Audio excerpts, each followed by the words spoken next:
नमस्कार, देशोन्नतीमध्ये मी साक्षी आपलं स्वागत करते। पाकिस्तानसाठी हेरगिरी केल्याच्या आरोपाखाली हरियाणाच्या हिसारमधील ज्योती मल्होत्राला अटक करण्यात आली आहे।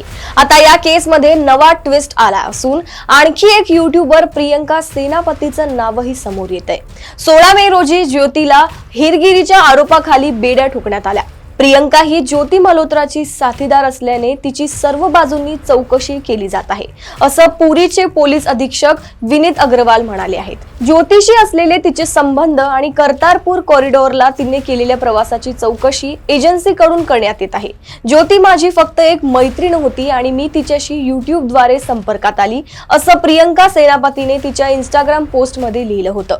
तिच्यावर लावण्यात आलेल्या आरोपांबद्दल मला काहीही माहित नाही, असं तिने स्पष्ट केलं होतं। की शत्रू देश पाकिस्तानसाठी हेरगिरी करत आहे हे जर मला माहित असतं तर मी कधीही तिच्याशी संपर्क साधला नसता। प्रियंकाने पुढे लिहिले की जर कोणत्याही तपास संस्थेला माझी चौकशी करायची असेल तर मी पूर्ण सहकार्य करेन।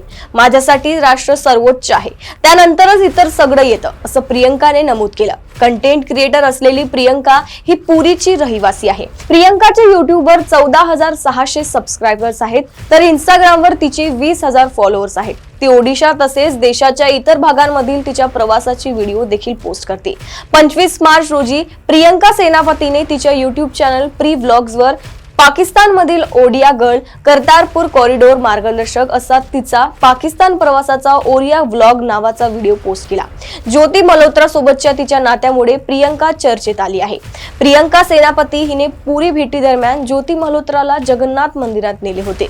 प्रियंका सेनापती हिला अद्याप अटक झालेली नाही आणि ती पुरी येथील तिच्या घरीच आहे। गुप्तचर विभागाने ज्योती मल्होत्रा आणि प्रियंकाच्या पाकिस्तान प्रवासाशी असलेल्या संबंधाबद्दल तिची चौकशी केली होती, असे तिच्या वडिलांनी सांगितलं। पण या बाबतीत मला काहीही माहित नाही। अलीकडेच मला कळले की ज्योती मल्होत्राला हेरगिरीच्या आरोपाखाली अटक करण्यात आली आहे, असं प्रियंकाच्या वडिलांनी सांगितलं। माझी मुलगी प्रियंका एक यूट्यूबर आहे आणि ती सप्टेंबर 2024 मध्ये पुरीला आलेल्या ज्योतीच्या संपर्कात आली। ज्योती कुठे थांबली हे मला माहित नाही, ती आमच्या घरी आली नव्हती, असंही त्यांनी नमूद केलं।